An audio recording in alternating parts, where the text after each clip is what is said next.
The second Sunday of Advent puts us in an unusual perspective in our journey towards Easter glory. The journey does not seem smooth and bright after all.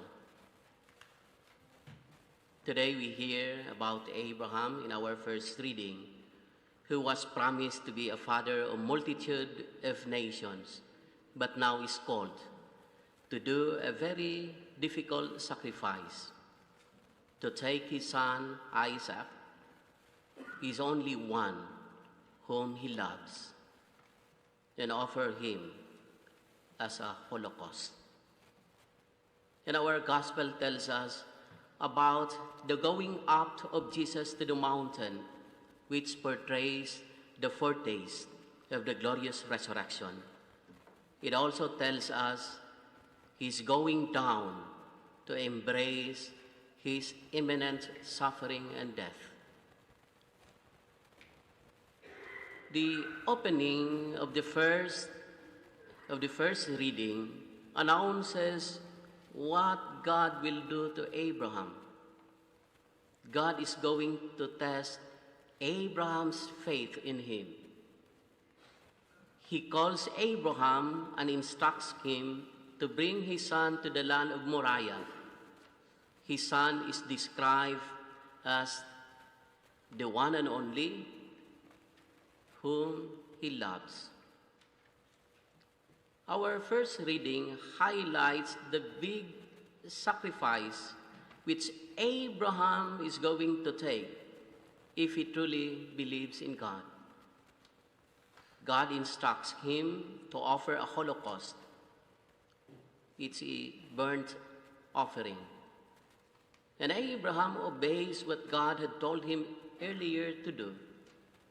He builds an altar, puts wood in it, and ties his son Isaac.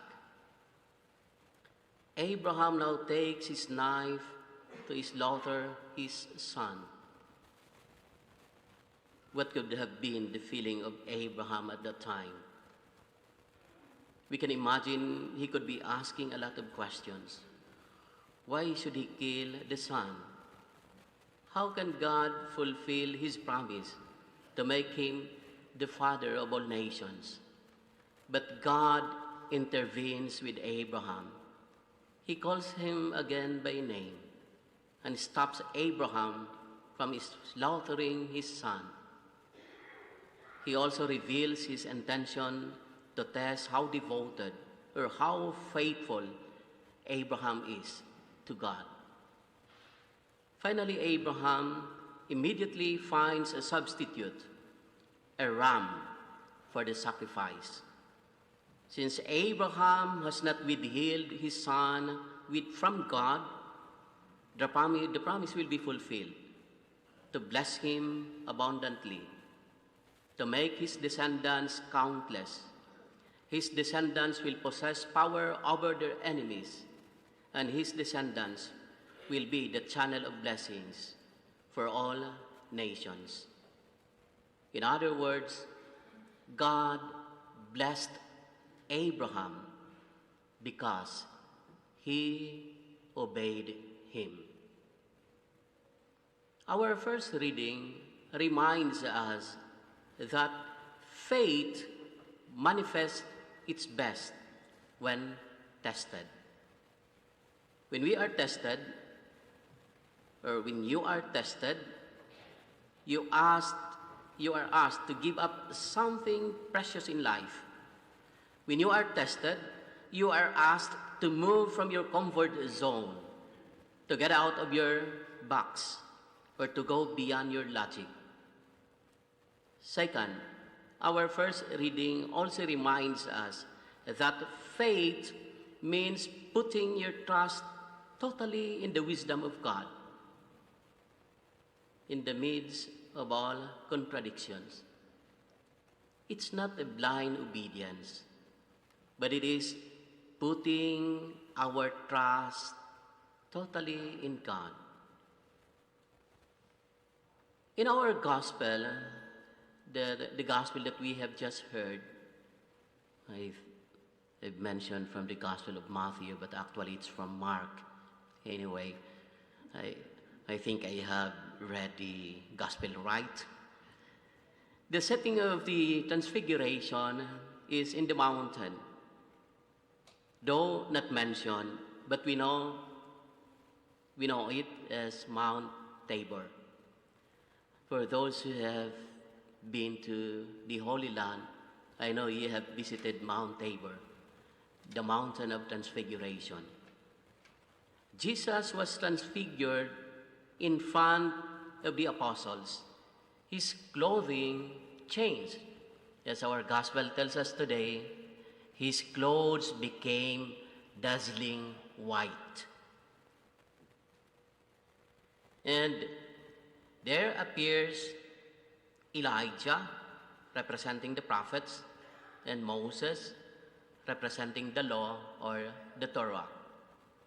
It is an awesome vision, so much so that Peter suggests to build 3 tents.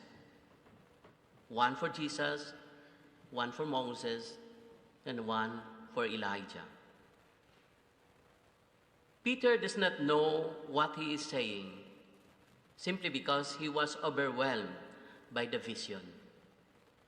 And the climax of Transfiguration happens when the Father affirms his Son of his authority. This is my beloved Son. Listen to him.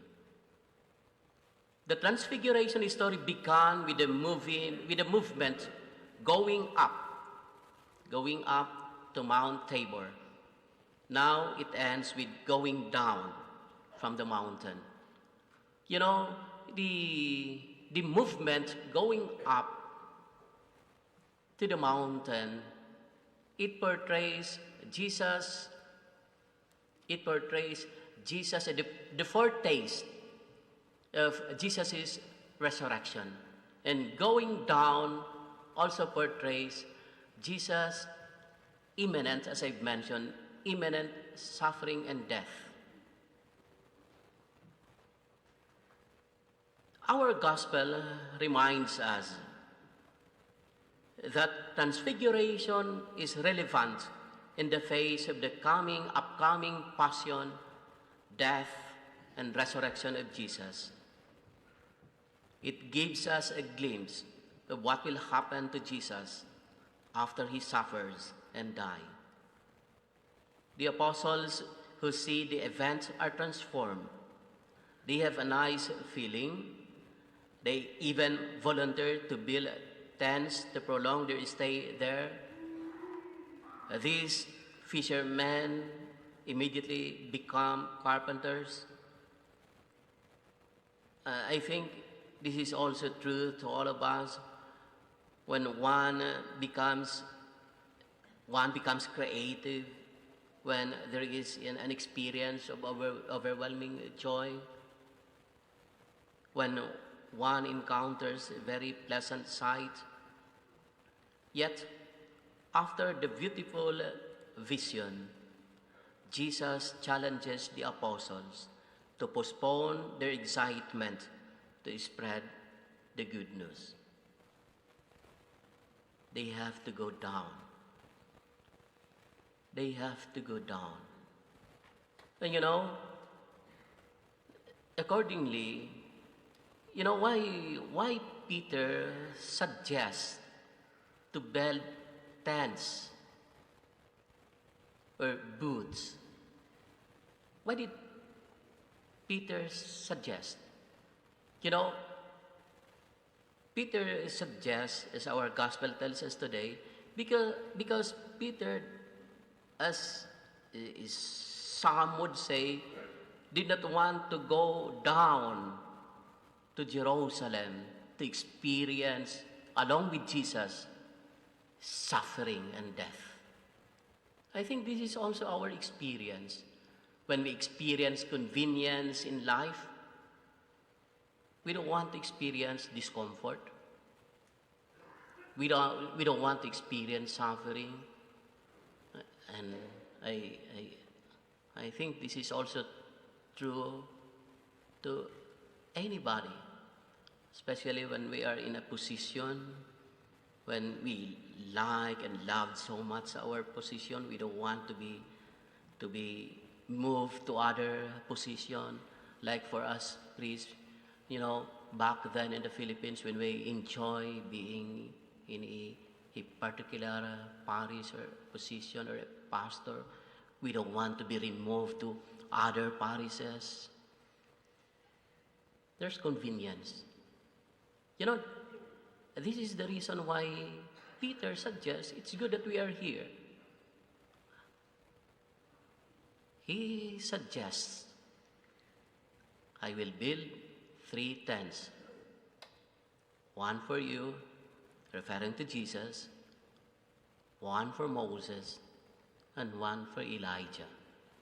But the real reason is that Peter did not want to experience suffering, much more death, if they would go down.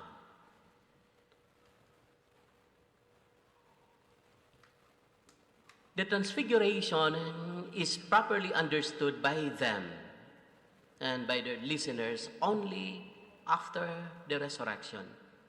They should not preempt everything. Otherwise, they will find a hard time explaining.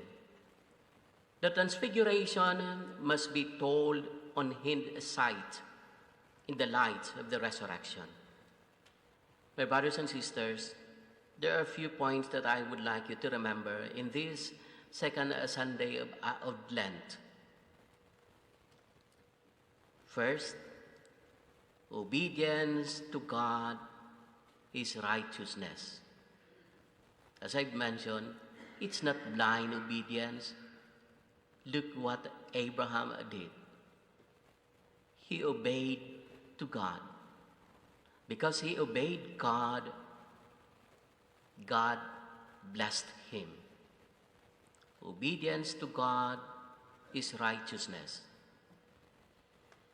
Second, according to our second reading, God does not abandon those who obey him.